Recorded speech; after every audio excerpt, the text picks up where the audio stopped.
Hi, y'all. Richard Nelson here with the Commonwealth Policy Center, and I am at the Kentucky State Capitol Annex here with State Representative Marianne Proctor of Northern Kentucky. And Representative Proctor introduced House Bill 4, which addresses the issue of grooming. And we're going to talk briefly about that. Representative Proctor, thank you for your time. Thank you for the opportunity to speak about this. Yeah.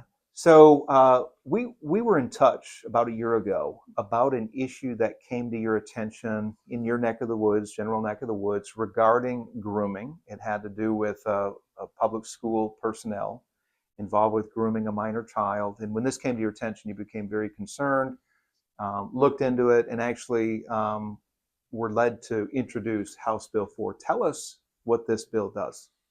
Well, this bill is seeking to fill the gap that is lacking in current statute to protect children.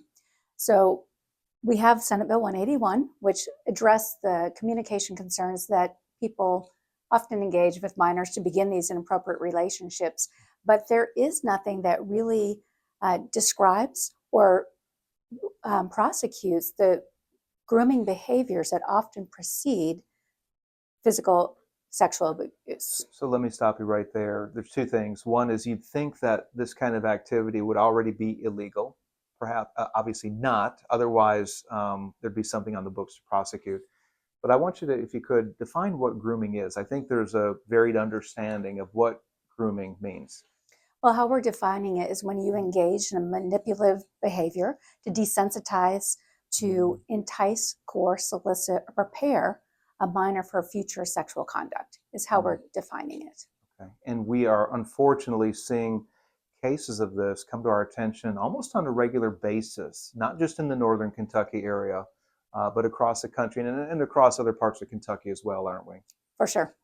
So if this bill passes, again, the House Bill 4, if it passes, what would it do besides define what grooming is and increasing penalties? Well, it just creates a penalty. So it gives law enforcement and also prosecutors an opportunity, one, to charge somebody for these behaviors. And prosecutors have to show the intent of the person of what they're doing to be able to criminally charge them. Very good. I did notice at the press conference that you had the other week, you had the Commonwealth's attorney, Lewis Kelly, was with you. It was actually, I think, in a committee hearing? He was at both. Okay. So he's in favor of it. You have the Commonwealth's attorney in your area. You've got others who've signed on to this bill.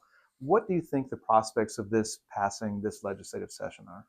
I think it's pretty high, given it's a priority bill, and given I've finally met one person who's actually opposed to the bill. But there's been many agencies that are supportive of it, from our Sheriff's Association, the Chief of Police, child advocacy groups, all the different groups that deal with trafficking of children. Everybody's been very supportive of this. So I think it's got a pretty good shot going through.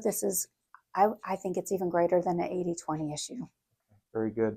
State Representative Marianne Proctor, thank you so much for joining us here on CPC's Legislative Leisure, and best to you as you work to get House Bill 4 passed. Thank you very much.